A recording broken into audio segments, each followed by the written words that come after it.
There it is. Okay, we are live in a pre-recorded sense, back on Pop Archives, and I am your Pop Archivist, Sam, and with me today I have a librarian from a galaxy far, far, far away, and yet somehow in the future. Jennifer Snoek-Brown is my guest today. Hello, Jennifer. Yay. Hello, happy to be here. Yes, we've been talking back and forth on Twitter for a little bit, just kind of mutually going like, no, you're great. No, you're great.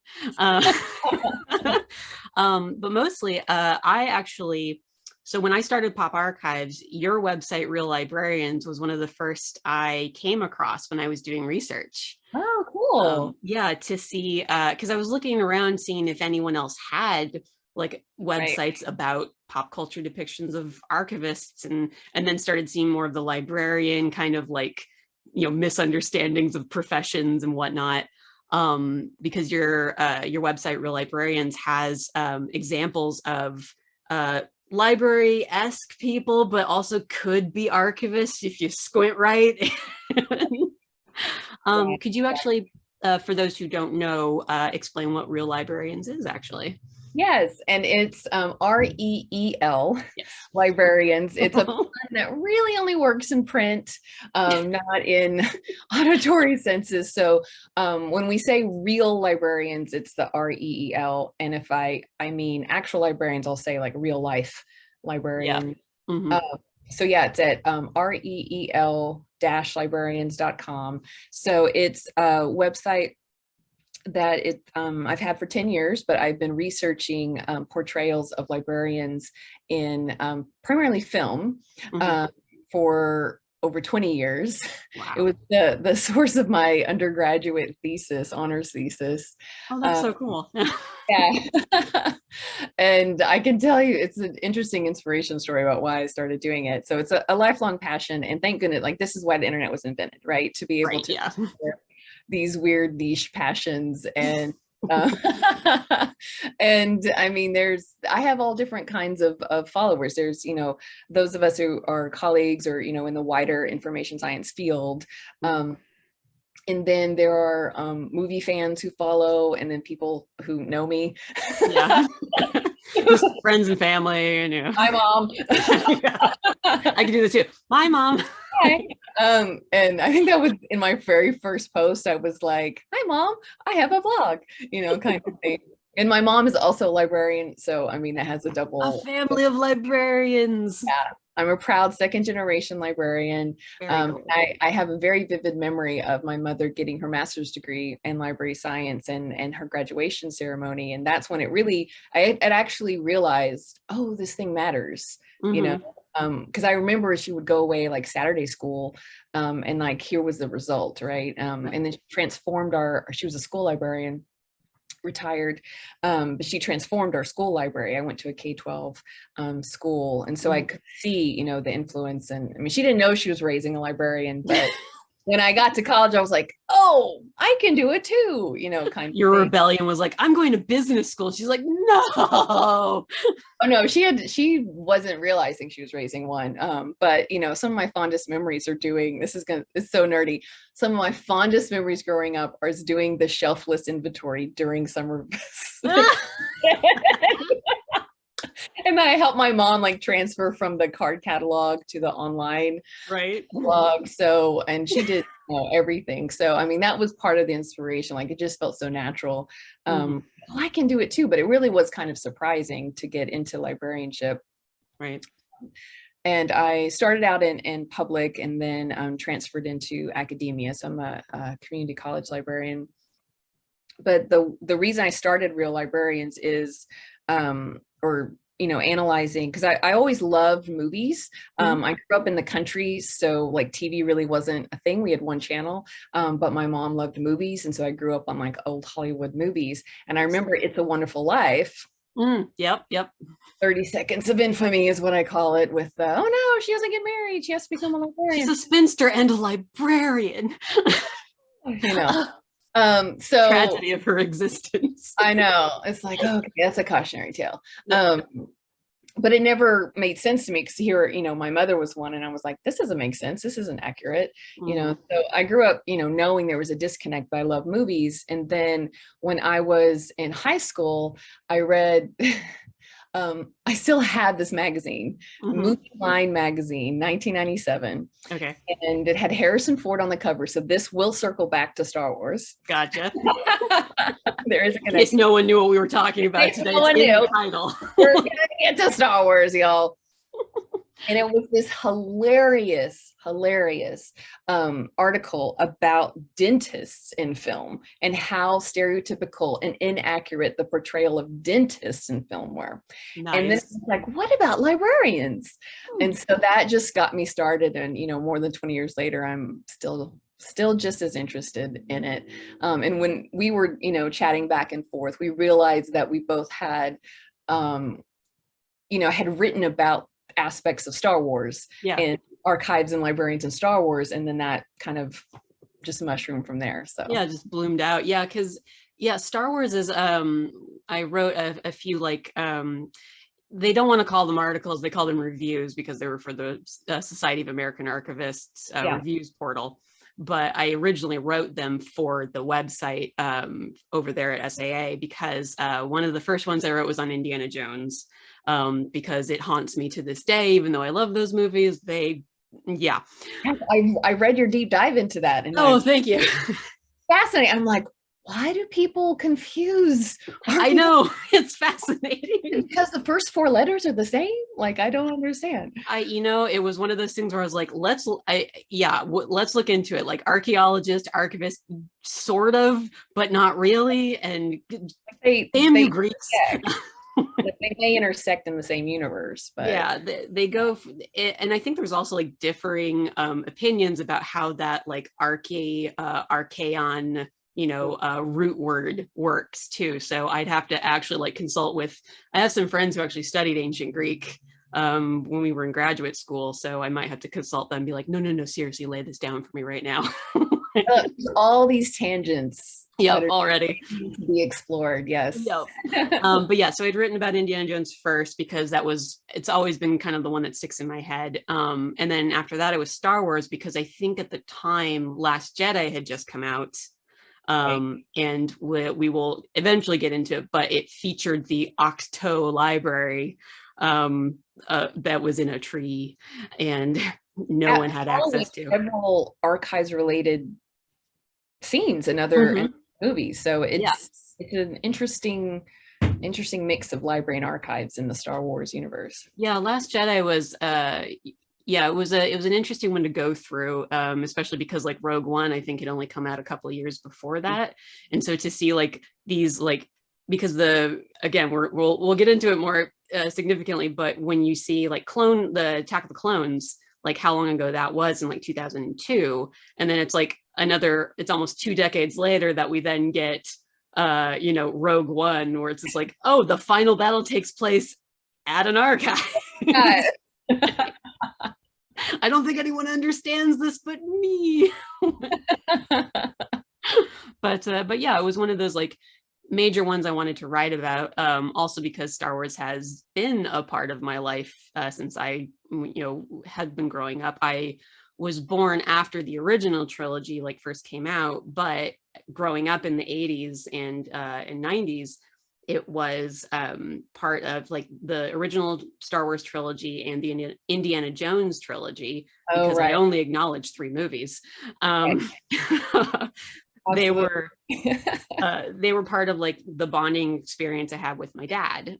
He was a big fan of both of those trilogies. So I grew up knowing, like, I could watch on television 2 seconds of a Star Wars movie and tell you which one it was without like even really having to think about it. Absolutely, because it's just like part of your childhood, and I'm similar in that way, in which I'm, the tail end of Gen X, and we're the Star Wars generation. Like the original trilogy finds us. I feel like, and I remember my brother. I have an older brother who had the original Star Wars toys. Original Millennium Falcon. So that was just part of growing up, even though I grew up in the country, having the movies, like it was just was just childhood. Yeah. And I happened to also marry a man who was super Star Wars fan slash nerd slash Gotcha. expert. So May the 4th is a holiday in our household. I have made Star Wars costumes for my husband, Nice. which has been great. And we're always figuring out, like, how can we make more room for Star Wars, in our house. So A question for the ages: how does one make more room for Star Wars? Plus my growing collection of librarian action. Do you have a Jocasta Nu little like? Oh gosh, I don't, which is the main hole in my collection. I have the new Wong action figure from another universe, Marvel Cinematic Universe, Right. one of my favorite. But yeah, I have the shushing librarian. Yep. Action figures is a real generous term there. I guess she was modeled after a Seattle librarian. Yes. Yeah. Yes. Nancy Pearl of Nancy Pearl. Bookless fame. Yeah. So yeah, my former supervisor, where our desks were like side by side in our previous office, and she had a little Nancy Pearl sitting there that we were both like, yeah, we're archivists, but it was like the closest we could get to an action figure for archivists.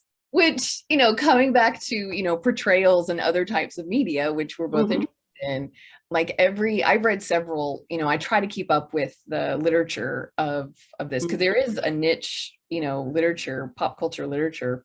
Oh, definitely. Of our wider profession. But every article that I've written, and I linked to a resources section of my site about archivists in film, always has to have a section to explain how it's different from librarians in film and how much movies conflate the two. Yep. Like there is overlap in our professions, archivists and librarians, but in movies it's kind of the same. Or they get it wrong. Like they say librarian, they mean archivist, but rarely it's the other way, where they say archivist, but it's a librarian. But you've highlighted when that has happened. Yeah, no, it's so weird, because I'm in the process of writing sample pages for like a book I want to put out about depictions of archivists and everything. And a lot of time has to be devoted to this whole like, okay, here's the thing. We have to look at a lot of these properties who are saying they are an archivist, but in fact are depicting a library situation, or what's happening is more librarian. And we have to kind of, it's not that we have to accept this thing, but we have to acknowledge what's happening here, Right. And I mean, it in Jocasta Nu, which we're going to get into, is a great example of that, where there's elements of both. And I mean, even like movie checklists, like I've looked up, movie checklists from articles about librarians in film and archivists in film, and the checklists, it's interesting to see where they're similar, because they're similar in the ways that our professions are similar. They're talking about, the age range, and it's kind of the middle. Yeah, it's middle to, oh my God, you're so old. Yeah. And then, but it's interesting that the genders are different. There's more male archivists in film and there are female librarians in film. And then there's still like the categories of what type of, library or archives. There's still that question, but they're different examples, and that shows the different fields. But another part of the checklist that's similar is the physical characteristics. There's a question of, okay, see if they wear glasses. That's the whole thing. Or what's their hairstyle? And of course, is there a bun? Right? Or are they balding? So like that's similar between the two. But then another difference is the type of task depicted. And that's where really our professions differ. Like we have similar motives, I would say, like discoverability, access to resources, a love of organization, a love of learning. The organization part to a degree. Yeah. Well, I think in bullet points. So it's like I really like organize things as I think. But our day-to-days are different, Mhm. can be very different. And that's reflected in like these sort of movie checklists where, in the, library land, it's like shelving books. Right. Somebody shelving books or stamping, Mhm. or rolling a book cart kind of thing.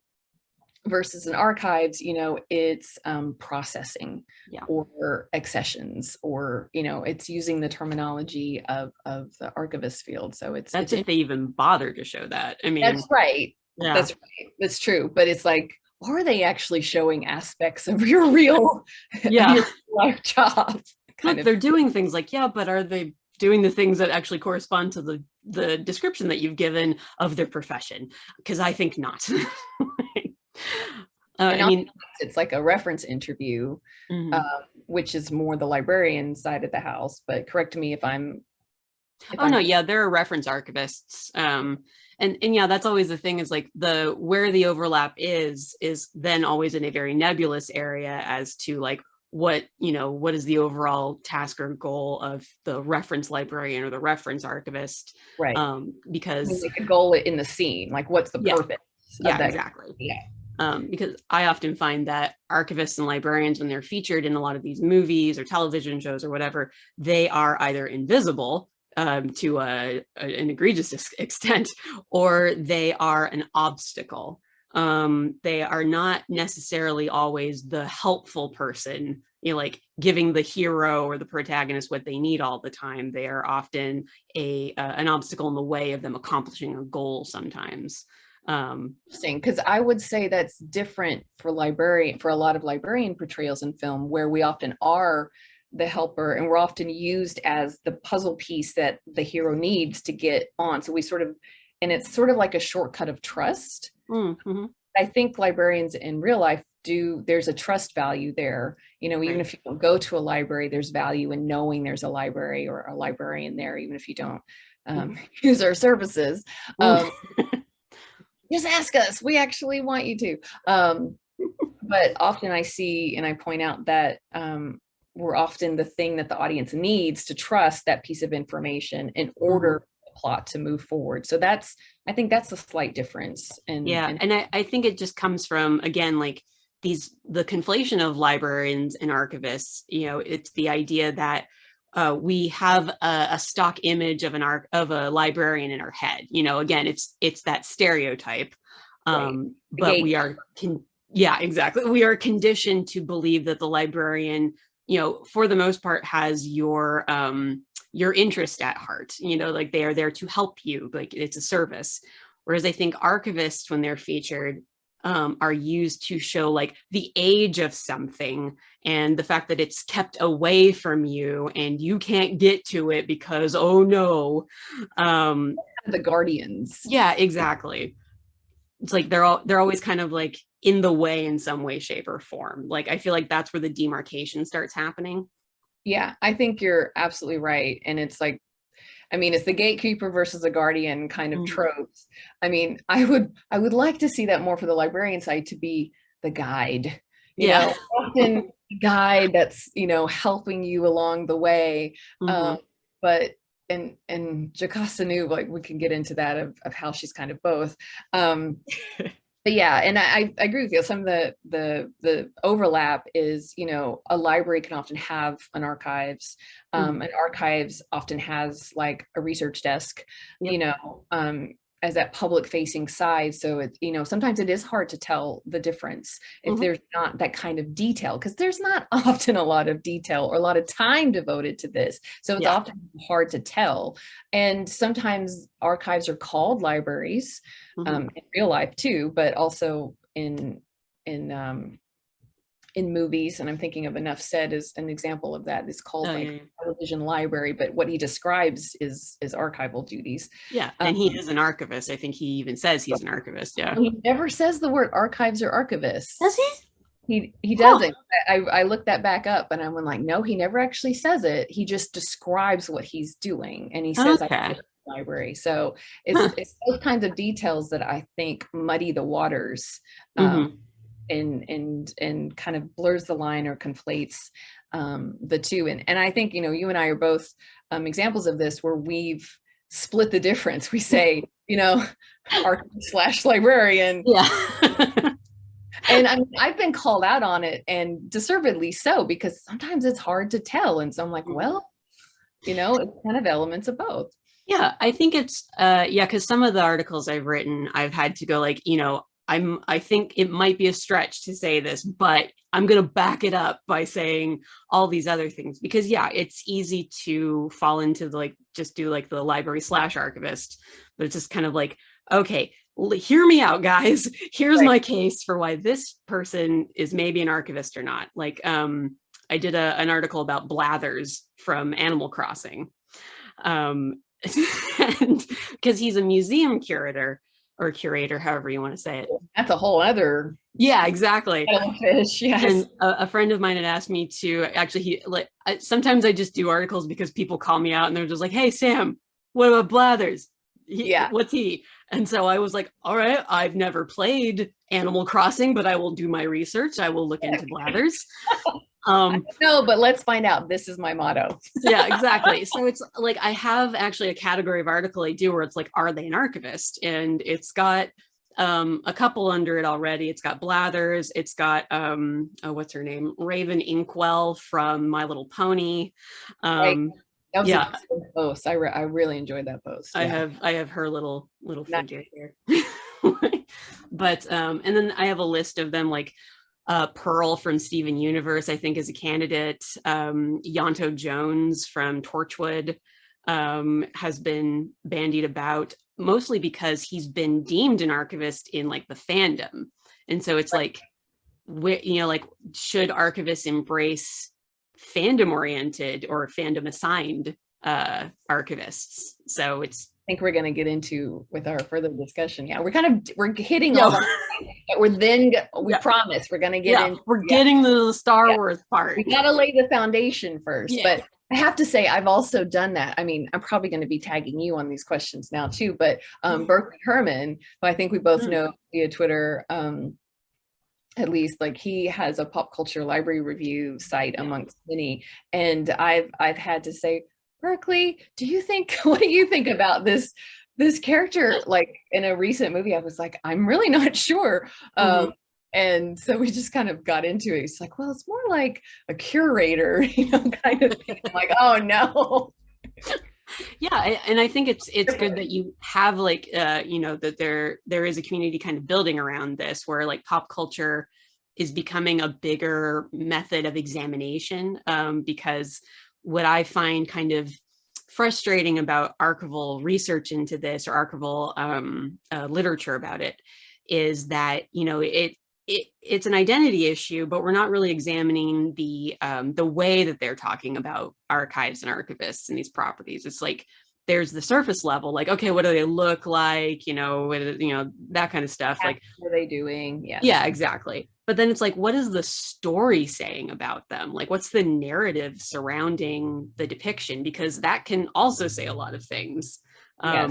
One of my favorite and more frustrating ones is the 1998 Avengers movie, the Uma Thurman and oh yes, Ray Fiennes, Patrick McGowan, who's and Sean Connery in a bear outfit. I mean, do yourself a favor and watch it. But I think Patrick McGowan is the archivist, right? Oh yeah, because he was the original John Steed in the TV show. Yeah, and he's literally an invisible man. I know. And what bugs me to this day about it, first of all, the archival thing of being like, oh, your archivist is literally invisible. See what you're doing. Yeah. Like, you don't.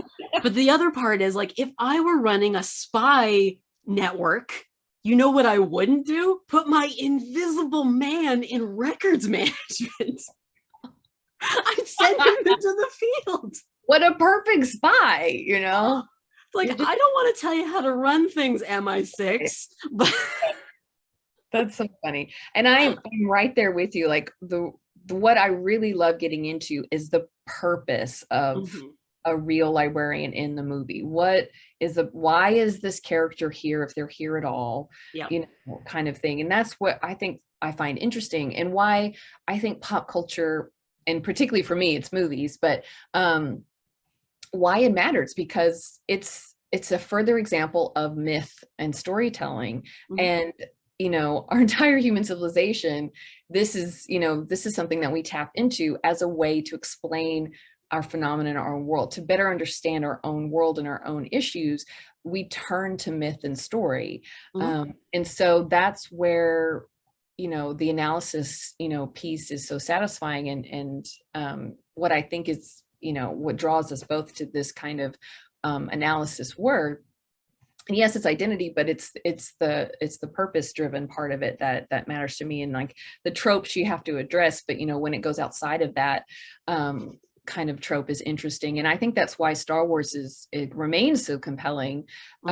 It's because it's totally a modern example of the power of myth, and it's reusing mythic tropes in that way. And sci-fi in particular, I love sci-fi and I love fantasy, is a narrative device, as myth has always been used to tap into how do we handle our own world's problems. Yeah, definitely. To do that through these sort of genres, because it kind of creates a bit of distance, so we can kind of mentally handle it in a way. But there's so much about modern world issues that we can see in Star Wars, and there's cautionary tales in Star Wars as well. And I think the librarian / archivist, which especially in Star Wars Episode 2, Attack of the Clones, I think that's there's something deeper there. So yeah, definitely. With that being said, as we get into the Star Wars meat of it, neither Jennifer or I are Star Wars experts. We are fans of Star Wars. We have our own backgrounds in like what we've watched. Like I have much more of a background in the movies and some of the TV shows. I don't know anything about the comics or the books. So I know like one series of the comics, because there you go. The news in it. The Darth Vader comics. This is all I care about, y'all. Is there librarian connection or archives? Then I'm in. So. There we go. So there you go. So I know that there are Star Wars people out there who really like to pitch a fit, but I'm telling you right now, do not expect to know every single bit of information about everything. Some of it's going to be very broad strokes. Some of it will be more nitty gritty, but with that, share your knowledge in the comments. Yeah. don't add us. I'm going to say hello to my husband, who is an expert, and you can just leave a comment and let us know. I'll say hello to my cousin, Danny. Hello, Dan, you. I know it's either that or his son, Xander. Xander, hi. Probably the only two people in my family who know the most about Star Wars, and that I can just needle when I tell them that I don't really care for Boba Fett. But we're not going to talk about that, and so you have to. Ooh, there we go, y'all. I'm going to start something now. I'm going to start something in my own family. Actually, I want to start with. I just cracked my knuckles. I don't know if you heard that, but I actually don't want to start with Jocasta Nu first. I want to start with A New Hope, because what is fascinating about the Star Wars universe, if you're looking at it from an information management, archives, librarian point of view, why would you? Yeah, exactly.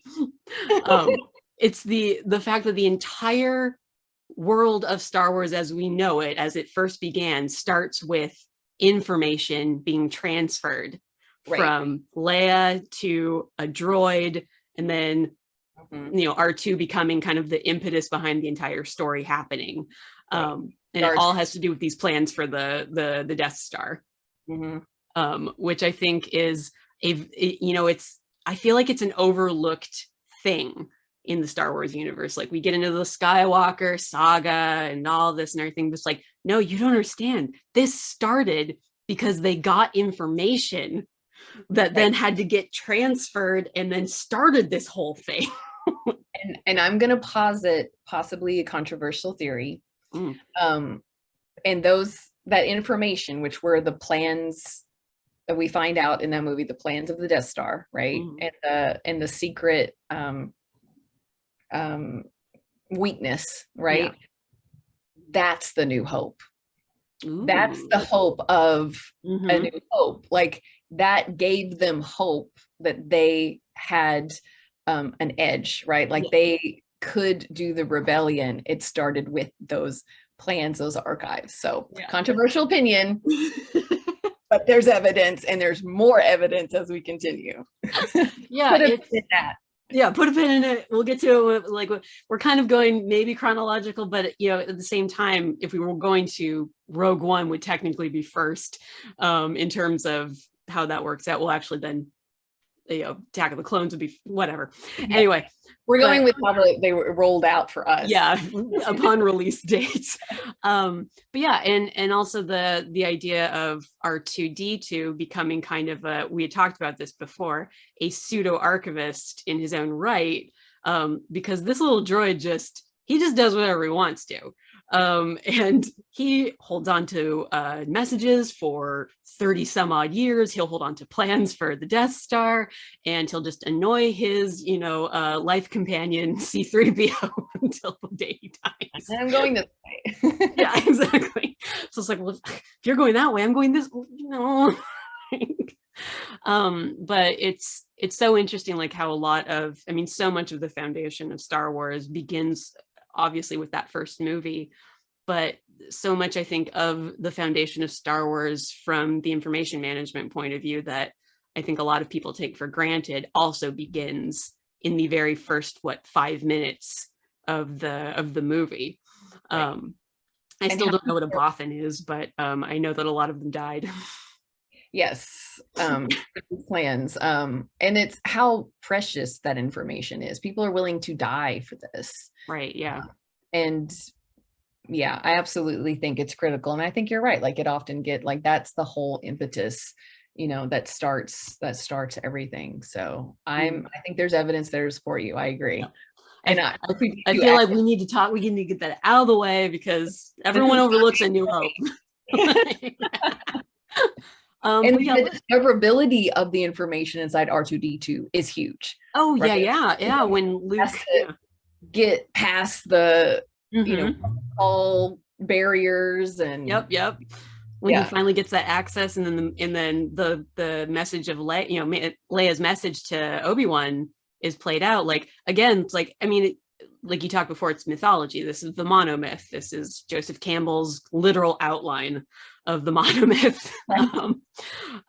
And so, like, the call to action, the seeking out the wizened old man who will guide you, and all that kind of stuff. But it's all there, and it's all laid out. And then how important, what I think what I love, if you're skipping over to Last Jedi for a brief moment, is how that message comes back around. Right. The fact that R2 holds on to it for whatever reason. Again, that's where I feel like he's the little archivist, where he's like, no, this is still important. This is, I see in this moment something that will be useful to me. And it resonates because if we've, watched all the movies, we also take that journey back. Yeah. And we are like, oh yes, that's how that is important and makes sense in that moment. Yeah, exactly. Like, just, I of the newer trilogy, I love The Last Jedi. I know it's not a perfect movie by any means. A lot of people do not love this movie, and I understand, but I don't agree. I love it. Yeah. I think it's the best of the last trilogy. Yeah, I think Rian Johnson understood the assignment way better than J.J. Abrams did, or at least knew how to move the story along in a way that was more satisfying. But that moment where Luke is questioning himself and what he's doing and everything, and then R2 just shows up and just plays the message that pushed him to do this in the first place, that got him started on his journey. And it's just like, and then his theme is playing throughout the whole thing, and you're just like, at least that was my experience in the theater. I love how we just see all the controversial opinions. Like, yeah, exactly. Don't add us, but we have evidence to back it up. Yeah, exactly. I stand by, these are opinions. They're my opinions. They're Jennifer's opinions, but I'm still right. I don't care if you loved The Force Awakens more. I don't care. But yeah, it's again, because a lot of these movies they're so interconnected in like how they expand on the universe and borrow from each other, especially the most recent trilogy, because it's a lot of fan service. It's a lot of taking what had worked previously and reinventing it or repurposing it for the next generation. But I think in Last Jedi, it's the best example of using them correctly and in a way that resonates with fans, at least for me. But again, it all comes down to this recording that was made by his sister. Spoilers. If you don't know that, what are you doing here? This is a weird time for you to learn that Luke and Leia are twins. Oops. And that Darth Vader is their father. Oh God. How would you know? What are the If you've made it this far in life and have not been spoiled on Star Wars until this very moment, I applaud you and I'm sorry. But yeah, watch them come back. Yeah, exactly. Okay, stop. Go watch the movies, even with the spoiler in your head, or hit yourself with a hammer for a second to lose 5 minutes of your memory. I do remember when finding that out was shocking. Yes, very true. Yeah. And there's still, like, I still see like videos, like either on it used to be like Instagram or probably TikTok now, but YouTube or whatever, where kids are being shown Star Wars and they get to that point and some of them are still like blown away. Like they're just like, what? And you're like, yeah. Yeah. So satisfying. And of course, there's probably no reason why, especially you love The Last Jedi, because, there's literal archives, library books of the history of the Jedi. Yeah. So I don't think there's any bias in there. No.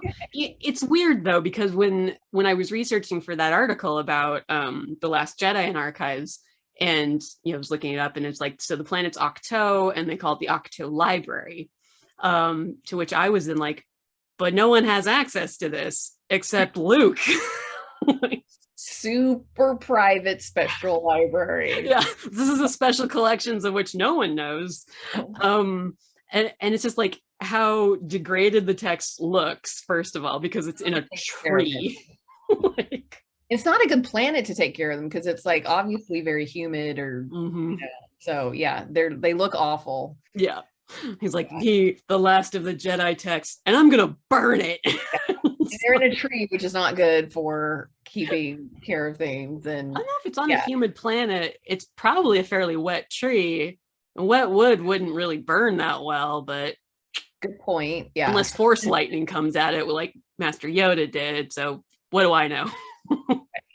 But then, spoiler, they're saved. Yeah, exactly. Yeah. And then they're on a, the spaceship, so anyway, but yeah, it's interesting that, and I mean, I'm sure maybe those books are referred to in like comics and things and other things that I'm not aware of. Yeah, I think Rey's kind of reading them. She's like perusing them in Rise of Skywalker. Legacy lives on, like that's the idea. But I don't think are they referred to in the movies before that? As far as I know, and I could have not been paying attention during the prequels or something, I don't know. But as far as I know, those Jedi texts have not been mentioned in the movies. It might have just been something they created, or they might have been, they might have been expanded universe stuff that they incorporated. Yoda vaguely mentioned something. Yeah, probably. Definitely the first time we ever saw them on the big screen. Yeah. So, sorry if we missed a Clone Wars episode or something that included them. Sorry, not sorry. Let us know in the comments in a very nice. Only in the comments. Nicely, thank you. Yeah, nicely. Yeah, it's one of those things where I think it's again a thing that's kind of taken for granted. They just are there, and Luke refers to them and shows them, and then the most significant thing about them is that we think that they are destroyed, but then find out that Rey has them. And then, therefore, the legacy can live on because that is the point of having archives, so that you were preserving history for future generations. I mean, that's the purpose they're serving. Yeah, and it's an interesting thing too, because it kind of corresponds with like Rey's idea of what a Jedi is versus Luke's very like hardened and jaded version of what his own myth has become, and his like, we should just destroy that, they've nothing good has come of it. And you know, he's building off of past history of like what's happened that the Jedi like didn't do or did do. And then when he can't bring himself to destroy the tree because he's just like, oh, but they might be important, and Yoda's just like, who cares? Like I think it's an interesting like philosophical difference, you know, that they're presenting on film of like the text, is it the text that's worth saving, or is it the idea contained within the text that's worth saving? Right. Yeah. And I think that is an essential question for our wider profession as well. Like something that we deal with like all the time. Like, do we want something just in case, or is it have a deeper significance? So it's interesting that question is true for, we grapple with that with our own in our own ways. So yeah, it's like, are you saving the content? Are you saving the format? You know, and you know, which is the more important thing to save in the long run. And I think there are like other books that definitely deal with that. You have like your Fahrenheit 451s, your Canticle for Leibowitz, you know, where the people who like memorize text because it's not about the book, it's about the information, you know, that kind of thing. So a long tradition of that, and Star Wars kind of goes into it too. Yeah, which is interesting. Yeah, it is. I think it, you know, it's like for all, as long as these movies are, sometimes there's just like these kernels of ideas there. It's like, if only you expanded on it a little bit more, maybe that Canto Bite thing didn't happen as long as it did. That's the one area we should have pulled back a little bit. we could talk more about Jedi philosophy, because that's actually very interesting. And yeah, and more of that was the meat and potatoes of that movie for me. I get what Canto Bite was trying to do, but it's just like, didn't come across as well. And speaking of, you know, kernels of, you know, ideas or what, you know, these archives or you know, formats, why they matter. So I'm going to circle back to episode 2, Attack of the Clones. Right. With Madame Jocasta Nu, and like another 30 seconds of infamy, I would say, is the scene that stays in the movie. There's a deleted scene that didn't stay in the movie, but the one that stayed in the movie, and it occurs pretty early in the movie, where Obi-Wan is coming to the Jedi Temple and the archives there, and he's wanting help, and Jocasta Nu is referred to as a librarian and an archivist in different medium and in different ways in the fandom as well. So that's an interesting tangent as well. And she has elements of both, I would say, and we're going to get into that. But she's like, you know, I heard you called for assistance, and he's like, yes. And there's sort of like this, you know, opaque system in the middle of it, very classical looking. I mean, the set is very classical library with bookcases of data files and statuary and the central tables with sort of opaques in the middle. And he points, you know, I'm looking for this planet, Camino. And it's I've used this as a training video of what not to do in a reference interview, but you know, Jocasta Nu, like that, you know, if an item is not in our records, it does not exist. And you know, turns away basically, and he's like, well, maybe your archives are incomplete, you know, and that's when, you know, he has the idea, you know, of that being true. And I mean, it's easy to just, you know, roll your eyes and go, you know, as a librarian, you just groan like, no, this is what we don't do, you know, like, and I wrote a post about it in 2013, so almost a decade ago, and I'm like, here are all the things she could have done.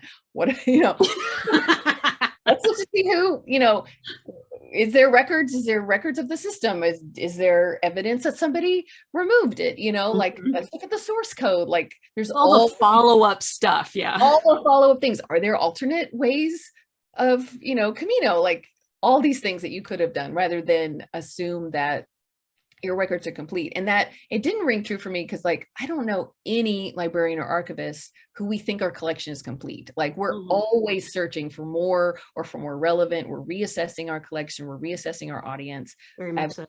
this is a stereotype of people who don't have librarians in their family or archivists in their family, I guess, and don't know like real people in this field. But, you know, this idea that it's easy to dismiss it as, oh, the stereotype, you know, or like, gosh, this library is crap, you know, or these archives are crap because they're, but it's showing the arrogance of the Jedi, because Jocasta Nu is a Jedi. She has a lightsaber like hanging from her belt. And we see her in other scenarios later where she's actually fighting with her lightsaber. And not in this movie, but in other I think in the Clone Wars TV show, I think she and then but what's deeper here, and I write about this in this post, like it's actually showing the arrogance of the Jedi. It's another example of how they think everything, they're complacent, you know, everything's going okay, we don't have reason to doubt anything, and so they're unaware of the growing, you know, threat of the Sith and what is being manipulated, you know. So that's one example of what Kenobi is up against, right? And then it's also deeper because, you know, Kenobi goes back to Yoda and they're like, who could have changed these records? Well, only a Jedi could have. Only a Jedi could have had access to those records. So it's showing the depth of the conspiracy that they're up against. And a complacent attitude of what they're up against to convince the other Jedi that there's something to pay attention to. And to push back against. So it's actually a very important scene to show, like, and I often see this like with librarians in film, is like, oh my gosh, if the librarian doesn't get it, or, you know, if the librarian's corrupt, or, you know, not that Jocasta Nu is not corrupt, but like, oh my gosh, if even a librarian, we're really in trouble, you know, we're in the shit now, guys. Like an area in the coal mine kind of thing. It's like, uh-oh, radar's up, there's something really wrong here, you know. I've seen it movie after movie, so I think that plays that role here. But so there is a deeper meaning to that, you know, 30 seconds of infamy, but there's elements, like I said, of libraries and archives, because I've seen in articles and even in my own posts, it's an archivist librarian, you know, which, oh goodness, you know, I look at that and I kind of cringe. I'm like, well, I wrote it, you know, but it's because it blurs it, you know, the set looks like a classical library. Yeah, it does. But they clearly refer to everything as records, right, or data, and that's the meat and potatoes of your world. Yeah, it's I mean, because it's always referred to as the Jedi Archives in any research I've done. Because you have the Jedi Archives that are featured more or less, you know, prominently in the prequels, and then you get into the more Imperial Archives that show up in any like subsequent materials. Because one thing that empires never learn is how to keep their records safe. But yeah, because Jocasta Nu and that scene has been written about a lot in archival circles as well. Rightly so, and the interpretations of it have also been very different, but all of them kind of revolve around the power of archives, like what, because when Jocasta says, like, if it's not there, then it doesn't exist. It's like, that's a huge statement to make. That's a really loaded statement. Yes, along with her facial expression. Yes. Because she's got, like, again, like you said, she's got that kind of stereotypical, like, she's not wearing glasses, but she's got the pulled back hair. She's old, you know. Yeah, she's a white woman, who's old, and I mean, very, very prim, proper kind of mentality. Like the way she carries herself is very, you know, proper or whatever, sophisticated. But and she's judging. Yeah, she's very judging. She's like some of the worst stereotypes wrapped up in like another layer of other stereotypes. Like this, is there nothing redeemable about you? I don't know. Well, and later incantations there is. Sure, but here we go. Not in this movie. And they deleted a scene where she and Kenobi are by the bust of Count Dooku. It's called The Lost 20, and she's actually like caressing the bust of Count Dooku, and I'm like, okay, that's kind of creepy. But she actually gave the interview, the actress Alethea McGrath, McGrath, who was an Australian actress, around that time, where she talked about how they actually deleted the backstory of like she and Count Dooku were in love. Oh. And that's why she caresses the statue of Count Dooku in that deleted scene, because they had a past together. And of course, and I'm like, oh, of course, from a storytelling angle, Count Dooku is the rebel, right? Like he's the one who railed against the Jedi and the rules, and he lost faith, and he led the separatist movement. And here's the ultimate symbol of the rulemonger, you know. It's like some weird star-crossed lovers, kind of like this background story happening that no one's aware of. That no one's aware of. And she, lamented that backstory was dropped. And I'm like, oh, I can see why it was dropped, but I can also see why there was that, idea of, opposites attract, right, rule breaker versus rule gatekeeper.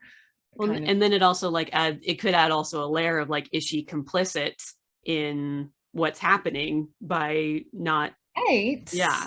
So that's a good point. Like, because she has that link with Count Dooku. Is she also is she protecting what he's doing, like his how he's helping out with the Sith and all that kind of stuff? The one who erased the record. Oh.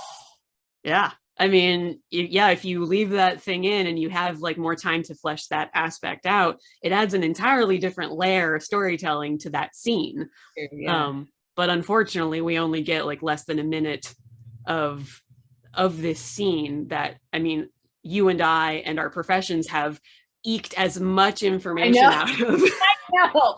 We poured over every second. And I think we can both claim parts of it, and that's where, why it's an example that really conflates the two, I think, because, it's the reference interview, which is true amongst both of our professions. But I think it's more readily, like, pop culture wise is more known, in the librarian sphere, but it's in a library looking, but it's clearly the archives. But what's interesting, when I started doing some research behind this, because at that time Disney didn't own Star Wars, so when that movie came out in 2002, it was a decade later that, and therefore it became like kind of redefined the canon, right, when Disney took over. When they basically said like, okay, the expanded universe that a lot of you nerds know, right, on. Right. My husband's like, no. There's so many Star Wars geeks falling to their knees and going, no. But what's interesting is that, because my husband was like, well, I think there's more there, so I started looking up Wikipedia, which is like the main, for me, like the Star Wars fandom site. And there's this whole expanded universe of library and archivist culture where they're called the lore seekers, and there's and there's three branches of the lore seekers. That includes the Jedi Librarians, the Jedi Archivists, and the Jedi Historians, and they have like three equal branches of the lore keepers. And in the fandom part, like Madam Jocasta Nu is very clearly designated as Madam Librarian. Okay.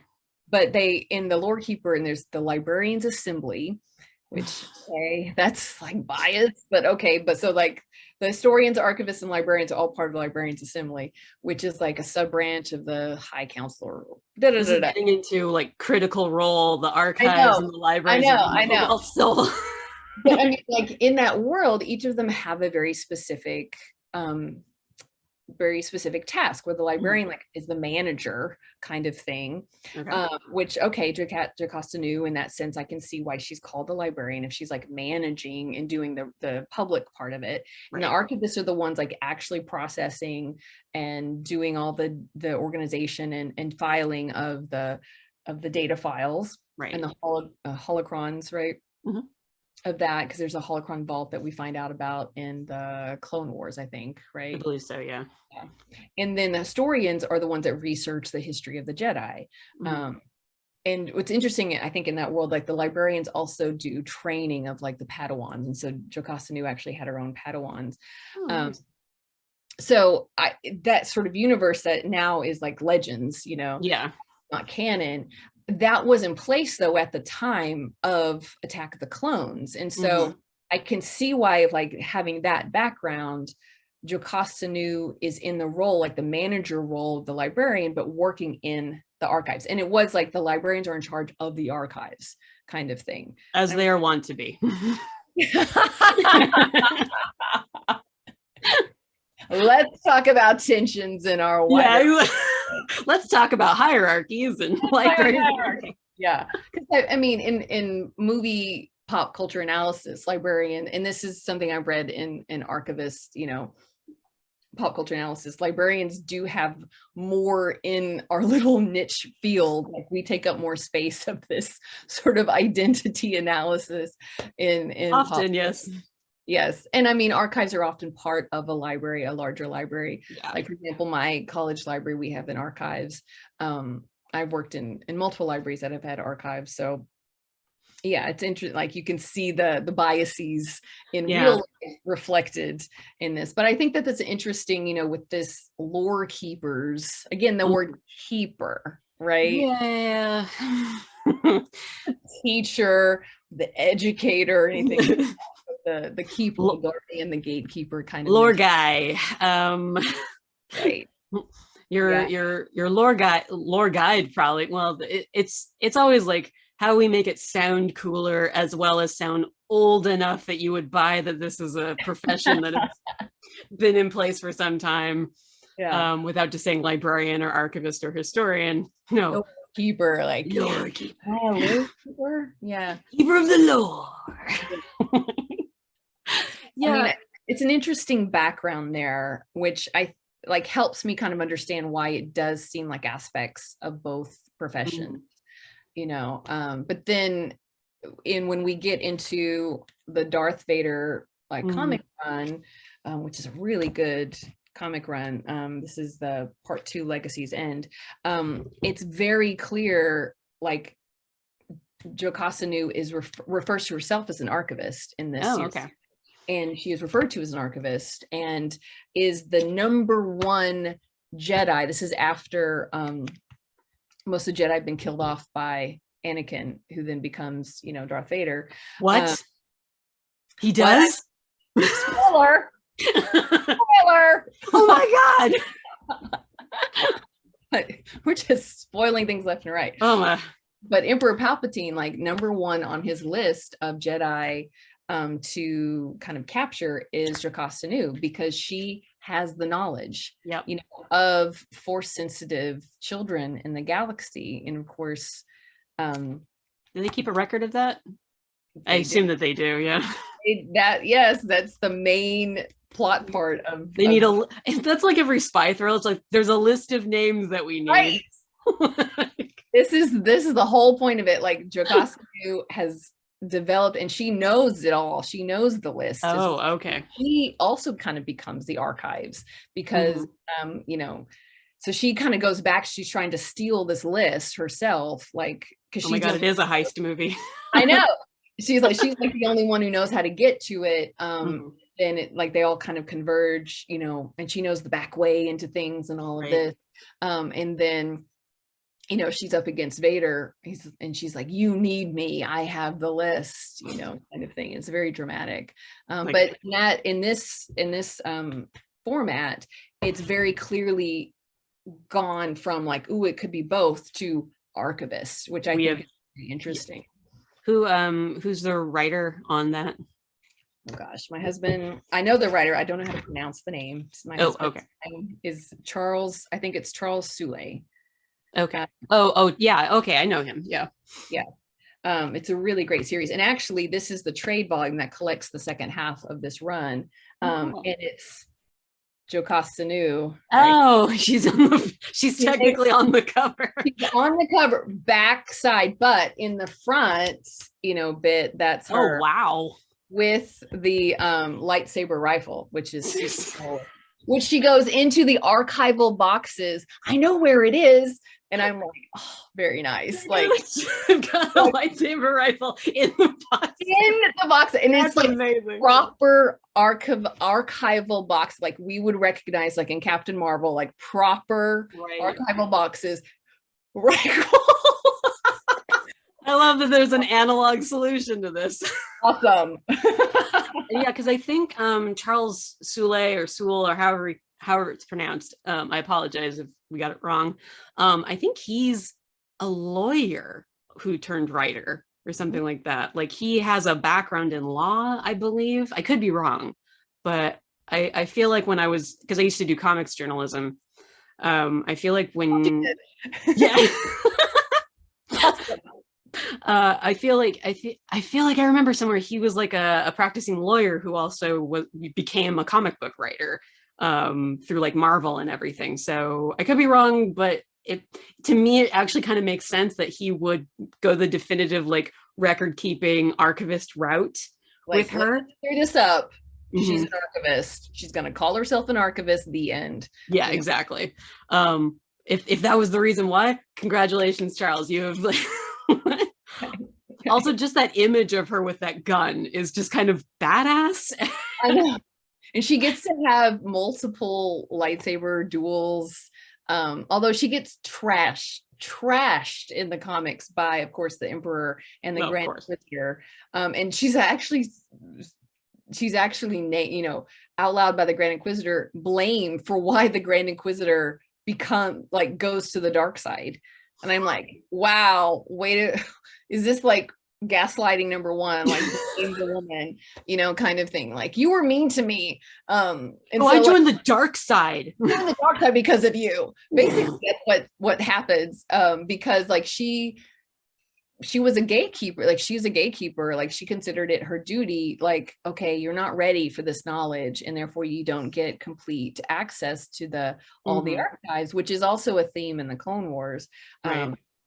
Or she says that is her duty to Ahsoka Tano, and they're mad about it. Like, you didn't give me access, therefore I turned to the dark side. It's all your fault. And it's like, oh, okay. But again, like playing into that gatekeeper. So it's not all like badass stuff. It's also like tapping into these stereotypes of archivist as gatekeeper and judging people. And she does judge him. Like, she's very upfront about it in the comics. Like, I am judging you and you were still not worthy. Yeah. You still suck. I'm sorry to say that even as a Sith, you still suck. Of course, I can hear my husband like, Inquisitors are not actually Sith. They're like, no. I learned. I do. These are for all your hate mail too. Yes. Yeah, but it's a fascinating. I don't think it's strictly canon, but I think it's an interesting, evolution of a character who was pretty irredeemable in Attack of the Clones, where I think mutually librarians and archivists are like, did you have to really? Yeah, it's the collective groan. It's the collective like, okay.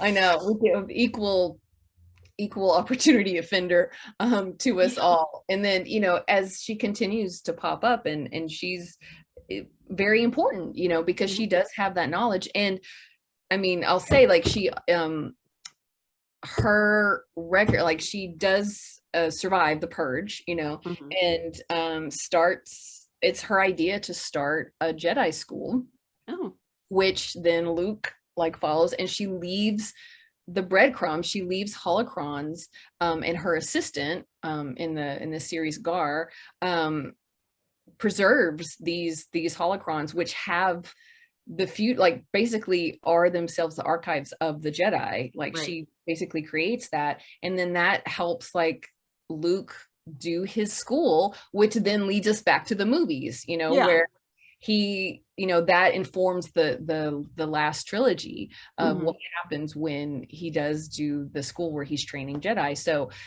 Jocasta Nu is absolutely critical to actually that entire, not that you would know it if you didn't read the comic series or the Clone War, but she's like, her work as an archivist is absolutely critical, foundational critical to the last trilogy. I think it's one of the highlights and also one of the detriments, I think, to having an expanded universe that crosses platforms, because it's like, keep track of it all. Yeah, exactly. Like, with the Marvel movies and TV shows, you have, it's kind of limited in terms of like, okay, it's essentially Disney Plus. Just go there, you can watch all that stuff and you can keep track of it as best you can.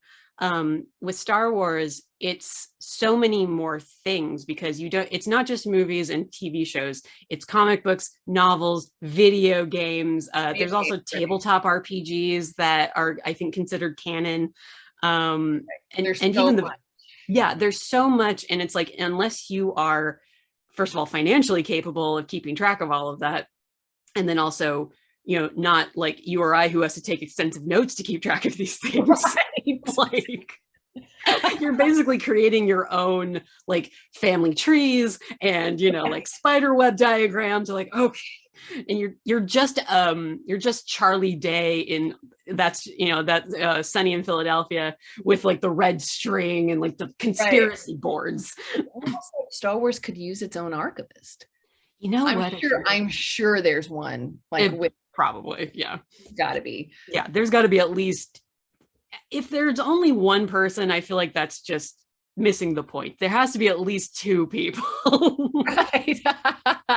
You're right. Like there's so much that's there. I mean, it's not on Doctor Who level, which I'm like, that's why I'm not watching Doctor Who, because I'm scared because there's so much there that I don't know about. Right. So I think it's intimidating in some terms, especially like those of us who grew up with Star Wars. It's there, like the main movies are there, but all the iterations of it and the figurines and all of that, there's so much that is there. But I think it's also like there's so much there to enjoy, but then what stuff is contradictory, one person's storyline like continues, and Jocasta Nu continued, like she appears in a video game, the Sith video game, but they cut out a lot of her scenes.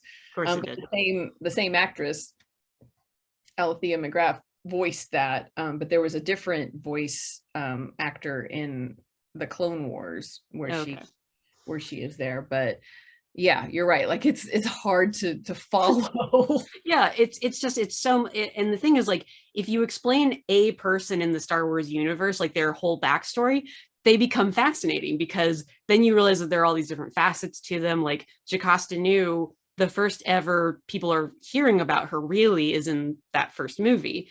Right.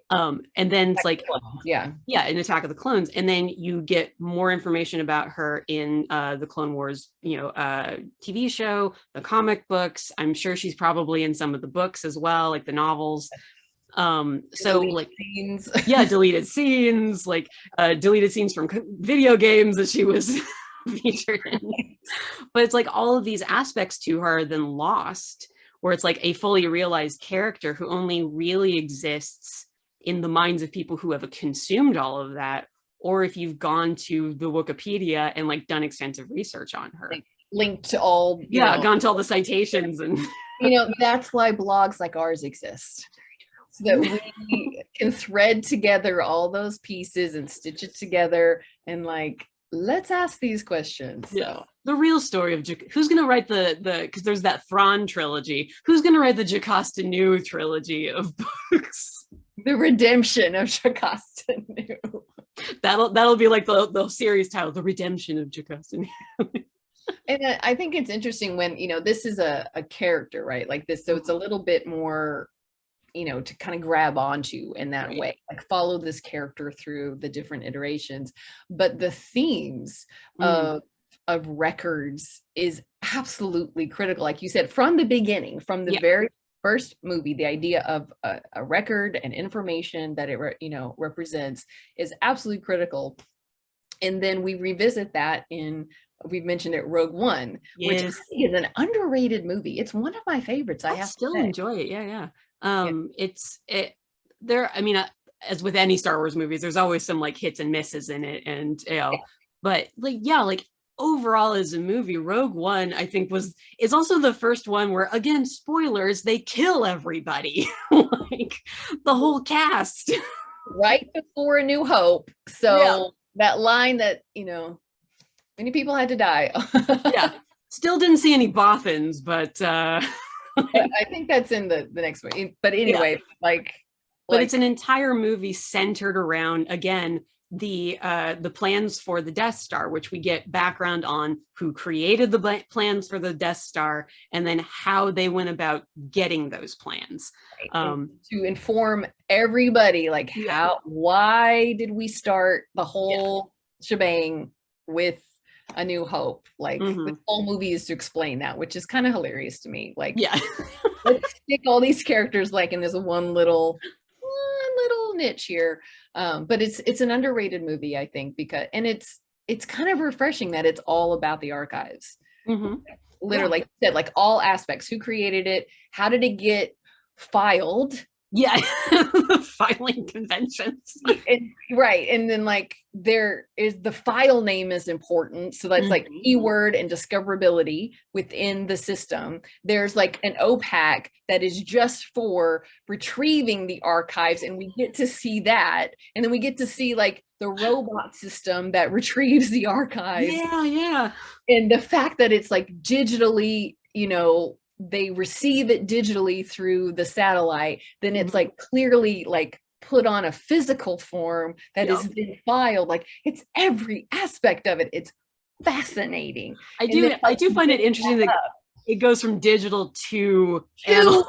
I know. My husband and I were rewatching Rogue One, and we're like, it started out digital, and then they had to make like a physical format, and then it gets reversed. They have to do it the other way to get it onto the ship. To get onto the ship, and then they have to download it again. And I'm like, the amount of media degradation that has to have happened in that transfer.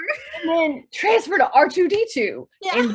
And then we can continue with it. But it's like the whole flow. But it's also kind of true to life in that way, right?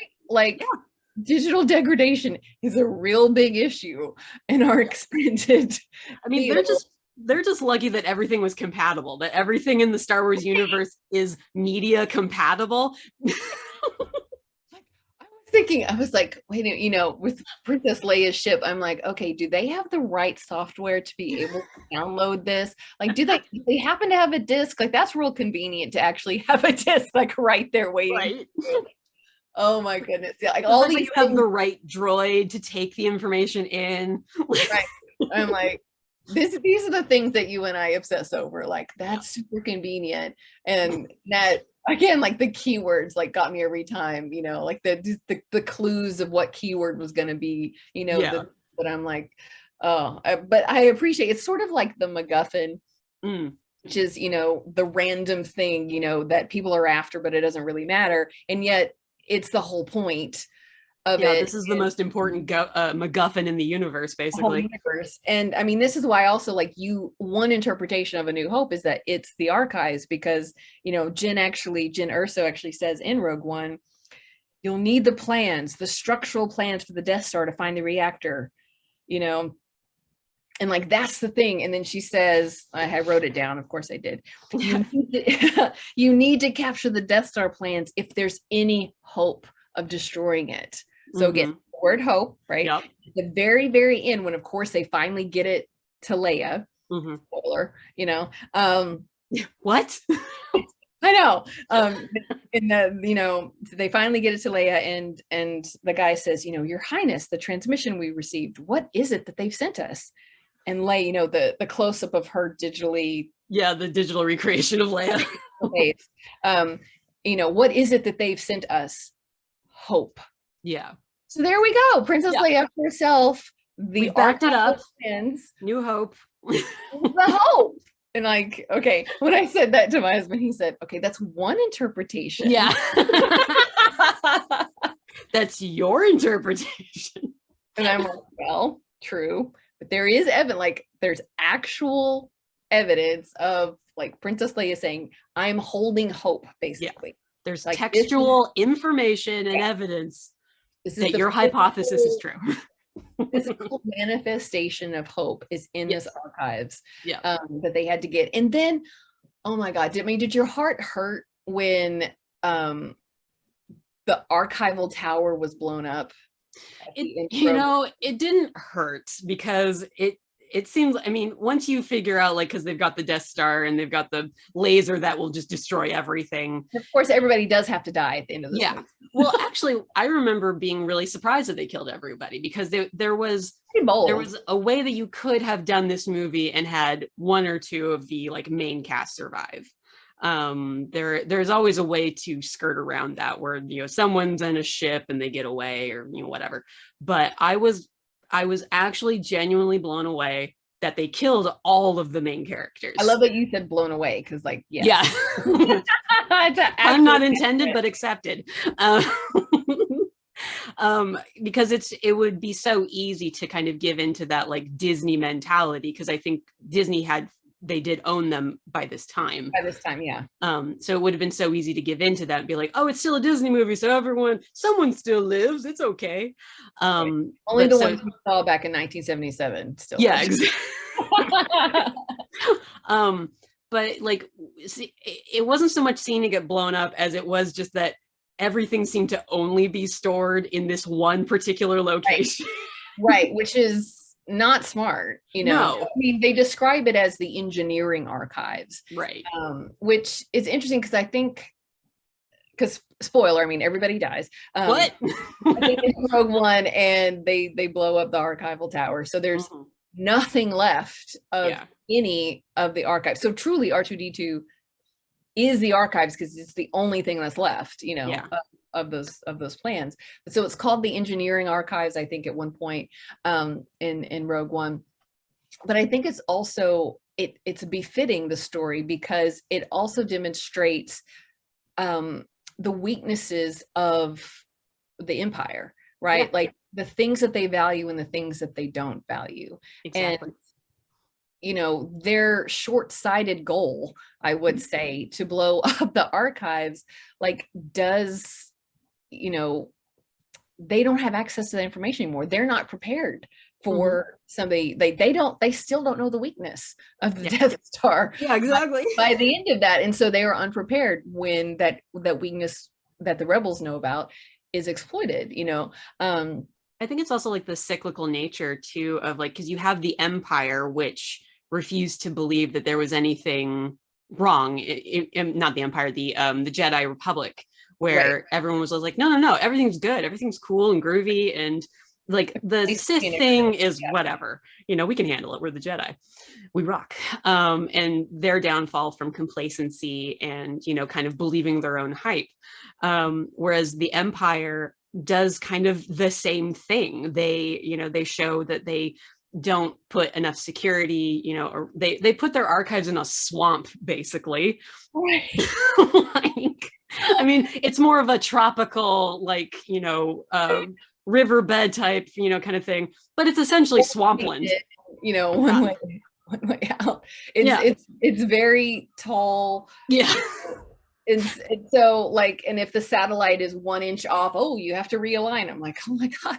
But all the media is compatible, but if the satellite's off by 2 seconds, like it's just a millimeter off and we can't do anything about it. It's weird.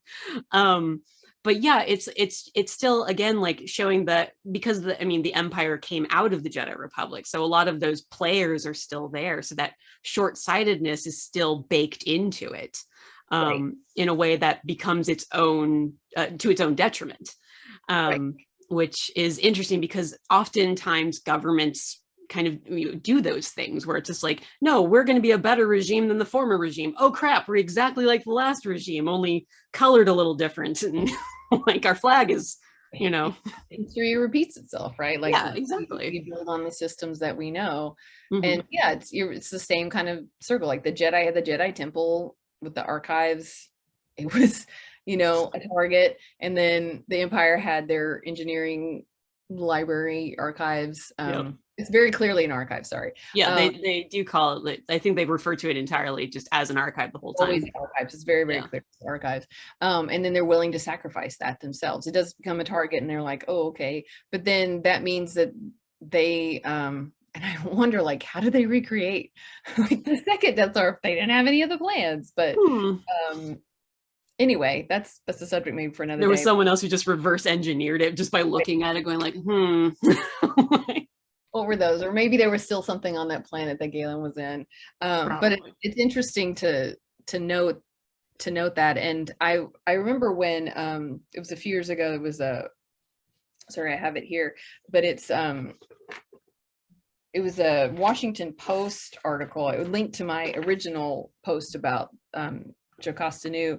It was called Washington Post. Ben Guarino wrote an article called "Unchecked Fake News Gave Rise to an Evil Empire in Star Wars," and he posits the theory that, well, the main downfall was fake news as an issue. Like the Jedi, you know, that world didn't have any journalists, and so there was nobody to ask questions when, you know, Palpatine, when he was a senator, like basically lied in front of everybody. No one was asking questions and fact checking these things, which is like, okay. But again, another reason why these movies, we use them as a way to think about our own life. Like this is a cautionary tale for us too, and the rise of fake news, and we need to question these things, and this sort of disintegration of what, you know, facts are, is an issue in our real life.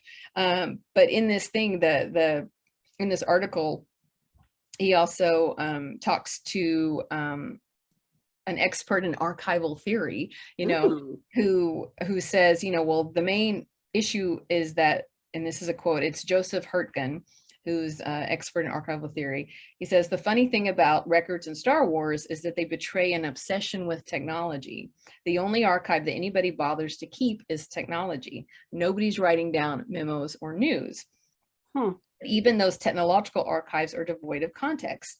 The Jedi library, he calls it a library, contains volumes of star charts, but allows no room for questioning their accuracy. The library is complete garbage. Because, you know, if you just collect the things devoid of context, devoid of importance, then, you know, you're not learning the lessons that these, and that goes back to, is it the format that's important or the information there, and what does that information tell us? Now, I disagree with, like, you know, they're unimportant, because like clearly it's being used as a cautionary tale, like us as the viewer, like, oh, you know, the downfall here. But I do agree, like it does show the archives that are featured in Star Wars are very tech based, right? Yes, they're the plans, they're the messages that people record. There's no like fiction.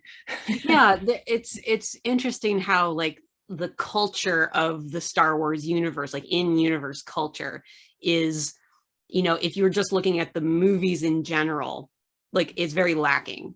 Like I mean, you have like a planet, you have like the frost planet of Hoth, you have the ice planet of Hoth, you have jungle planet, you have desert planet, you have Cloud City. Planet. But the swamp planet with the archives. Swamp planet with archives. Because it, you know, Star Wars in a lot of ways is very basic fantasy, wrapped up in a science fiction, robe. And so the cultural, like, world building within these universes is not as deep in the movies as it, I mean, I'm probably completely wrong, and it builds itself out in the like television shows and like all the supplemental materials. But if you're just watching the movies, as a lot of people tend to do, whatever like cultural backgrounds or heritages, you know, or ephemeral material, anything like that is never referenced in these movies at all. It's just, again, engineering plans. It's holocrons with like technical information. It's all this stuff. But it's never like, even with the star charts, like, do we have notes from the astrologer who made the astronomer or whatever? Do we have, like, again, going back to Jocasta Nu, not doing any follow-up. Like, she believes so vehemently that what's in the archives is it. And if it isn't there, like, well, how do you add new information then? Because that wasn't in there to begin with. So. And she also says, it's a system I'm not familiar with. So it's really, she's reacting emotionally, like he's questioning her. Yeah. Like she's considering herself like, I know it all. And I'm like, oh no. And that's honestly, that's a stereotype too. That librarians and archivists, that we are know-it-alls, that we consider. And I'm like, this is not true to life. We are always questioning things. We're always learning. This is the best thing about my job, is I get to learn new things every day because of I'm following other people's passions, and what they're interested in. And then I get to learn about it. I never think that my knowledge is complete. Like that is a viewpoint that is stereotypical and is clearly not created or fact checked by someone. Well, I think it's just, it goes kind of into like research in general, how it's depicted in a lot of popular culture, where it's like research is always there to make your protagonist look good. It's like, oh, they're finding, right, yeah, they're finding the information, they're justifying why a thing in the plot is occurring. And then again, like from my perspective as an archivist, the archivist is an obstacle. And so Jocasta Nu is part and parcel of that obstacle, pretty much depicted as part of the obstacle. Yes. Yeah. She's the archivist who is so haughty and prim and sees herself as almost an extension of the archives. Right. That if she doesn't know it, then it doesn't actually exist in this, in the universe at all, and does nothing to follow up on it, which any archivist worth their salt would absolutely be like, oh, okay, well, like you said, here's 5 other things we could do. Right. Let's take a look at the record itself, or are there other ways to say it? Are there other ways to spell it?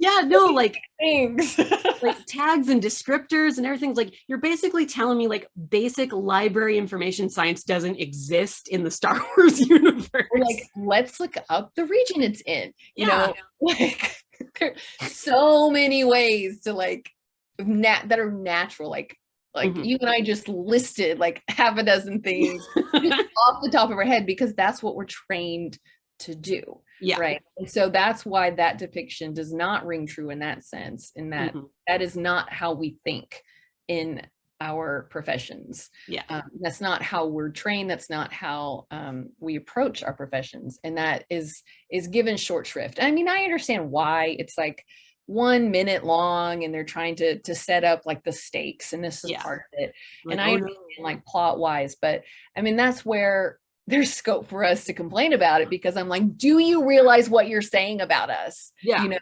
Like this has implications for us. Like this is what people think people think we are obstacles. That's why, I think it's hilarious. I looked up, I think it's Washington State University. I think.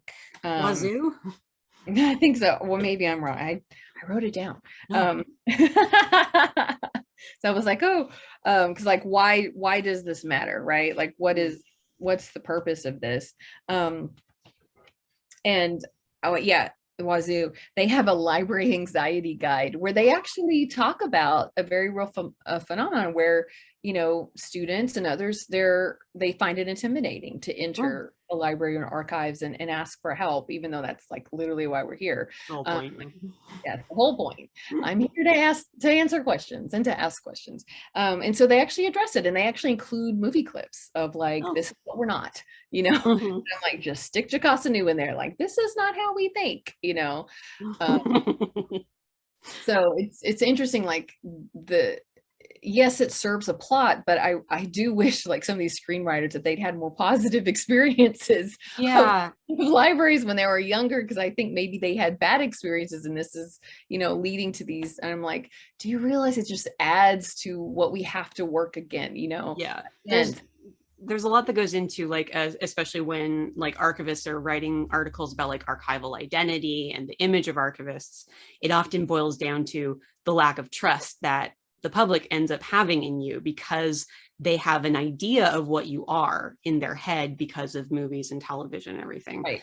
And so when you have a lack of options in terms of depictions of archivists and librarians, where it's like, it's always kind of in this same interpretation of, they get really upset if you question them. They are obstacles in your way to doing the research that you, the hero, need to do. Too loud. Yeah, exactly. They're always shushing you. But when you present this particular swath of professionals in this way, and also with no distinction between one or the other. Right. The public has no idea how to distinguish them. And then they also interpret that mistrust in the movies as being true to life. A lot of them, even if they can't name it. Yeah, exactly. It just sort of gets in our sort of DNA, you know, as our pop culture DNA. Yeah.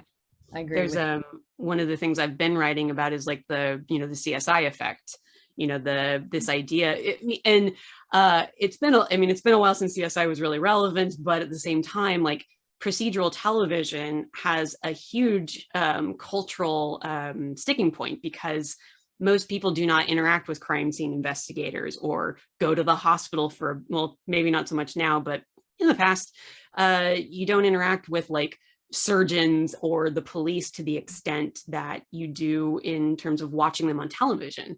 So your reality is skewed by what you see on TV, because they claim to be like ripped from the headlines, or we have these experts who consulted and blah blah blah blah blah. So it must be true, even though the CSI stuff is basically sorcery. And so like the power of pop culture to implant an image or an idea in your head is very, very powerful. Yeah. And so like a person like Jocasta Nu, like, people could easily say like, well, she's only on screen for like like less than a minute and a half or whatever. What could she possibly do? It's like, we've been talking about this for an hour and a half. This is what she could do. She's in every paper written ever about the depiction of our wider profession. Basically. Right. Like, it goes Indiana Jones for me, then Jocasta Nu. Like, that's 30 years. Mary and It's a Wonderful Life, Jocasta Nu. From A to Z. Yeah. Like, Star Wars is a huge deal. I don't know if you guys know this. It's kind of a big deal. So when a character like Jocasta Nu comes along, even though, it's 2002, but in supplemental materials as well, when she comes along and she represents something that is akin to both of our professions, because it's so muddled and you're just kind of like, well, parts and whatever. But when she represents that, you end up like a lot of people in my profession we have to be reactionary, to these things. So we're like, hey, it's cool, there's an archivist in a Star Wars movie. However, she does a few things that are kind of no-nos. Right. And we push back against that in our real lives, Mm-hmm. Yeah. Wait, no, I am approachable. Wait, no, we do want you to access. No, we create pathways and guides in order to help you get the information you need. Yeah. I promise I'm a very nice person in real life. Don't let these videos tell you otherwise. And hopefully we've shared that in our chat today. Like, we complain, but we also, with love. Like, I still like unabashedly love the Star Wars universe. Like, it's still rife. There's so much storytelling potential there that's untapped. And I'm of that generation. This is like the prequels, whatever. But I know that there's a whole generation that loves the prequels. Yeah, exactly. So they have a good relationship with Jar Jar Binks. Yes, it's a weird relationship, but I accept and validate it. You are valid in your interpretation. But that's the thing, is like, what's great about Star Wars is that it's multi-generational, and that so many people have derived so much joy from it. And that also, again, you can eke out a lot of information from a 1.5 minute scene with a character. It also provides like a touchstone for us, right? Like, so many people have watched Star Wars in this movie that it at least provides a starting point for us, right? Like, here's somewhere where we can connect, and then let's go deeper together, right? Exactly. That's where it can help us, like, here's a training video on what not to do. Exactly. Here's an article, pointing out all the ways that Jocasta Nu is wrong. I do remember after Rogue One came out, there was an article from, I think it was a records manager, who actually like laid out all the problems with the archives on Scarif. And I was like, yes, these are my people. actually, you want to do this. And I mean, security is much more of an issue, I would say, in the archivist field. And that's actually like part of the archivist checklist, like the movie checklist. And maybe we can link to that, Yeah. Where they actually like, is there security that's shown? Which is one, yes, they really do show the security and also the lack of. Yeah, there's one droid and we killed it, so we're good. Yeah. Access granted. They know how to get into the OPAC, Yeah. Thank God he always said her nickname all the time and that she would remember. Right. Oh my goodness. And like he said, I think anyway, we're probably getting, but I think at one point Galen says, I hope you're dead or something like that. Like, and I'm like, but you named it that. How else is anybody else gonna know? Like, kind of hoping she wasn't. So like, that's a pretty big if there. Your passwords and your tagging nomenclature, I think, are a bit lacking, sir. This is the meat potatoes of us. Like, look at that tag and those keywords. Oh no, there's so much potential for misdeeds here. No one's gonna be able to find that, even if they were related to you, guy. You have an alternate keyword or tag? Come on here. Yeah. And like, who was the guy he was like, who used to be his like friend and then turned out to be evil? In Rogue One. Not Commander Krennic. Commander Krennic, sorry. Blinked on his name, but so it's like, did he never hear him call his daughter by that nickname? Right. Which we're not saying, so just like one spoiler this is the one spoiler we're not spoiling. Yeah. Well, it's like, what is it, Stardust or whatever? Yes, very spoiler, Stardust. We're just gonna get it all out of the way. Yeah. Like it's like, if you guys were like such good friends or whatever, like you're sure he never heard you call your daughter by her nickname that you then used as the only means of accessing. Only keyword, only discoverability is this pathway. But I mean, it's simplistic storytelling, but it's kind of fun for us who are like, oh man, this is why you need alternative. You need see also references here. Yeah, exactly. It's like, maybe you make a copy of your plans and don't send it to just one location. I don't know. About security and backups here. Yeah, where's your backup coffee, guy? Like, do you back up the whole server like once a month? Once a week? Right. Like, let's talk strategy here. Yeah. Let's talk some like real records management IT strats here. There's absolutely no archivist. No. That's the thing in Rogue One. It's all about the archives, but there's absolutely nobody there who's like doing the data conversion. Nope. You don't need that. You just get a droid. Just have a droid, yeah. But archival labor is so easy. Anyone, even a droid, could do it. And meanwhile, I'm like, I so appreciate archivists who know how to do this, and our catalogers in the library know how to do this. I teach people like how to find it, because like that's the thing, like librarians use archives. Yeah. And we use the pathways to help like guide people to what they need. So it's absolutely essential work. We use that to teach people things. So, every piece of it is necessary, but you're right. Like it gets short shrift in the movies, and I understand why, but this is why people need us. Yep. That's why we're here. This is why you are welcome. We're your real guides to the Star Wars universe. And we're the lore keepers. The lore keepers, and we're gonna write the fan fiction, the redemption of Jocasta. Yeah, we're gonna write Jocasta Nu's 3-book trilogy. They're probably gonna be novellas more than likely, but or just a series of blog posts. Let's keep it. Yeah, we'll do that. Yeah. Well, and I feel like that's a good stopping point for us to talk about mostly Jocasta Nu, but generally archives and libraries and Star Wars. Importance of information archives came back around. Circles within circles, man. Right. I mean, Star Wars started with that. And we've followed it all the way back. Come back around. It does lead us right back to the beginning. It really does, in a really like neat little box. They tied it up with a bow and with a badass Darth Vader at the end. Archives, they're the new hope. Well played, man. Well played. Nailed it. There you go. Nailed it. Well, Jennifer, where would people find you should they wish to find you? Yeah, just visit my website and blog, Reel Librarians. So that's REEL-librarians.com.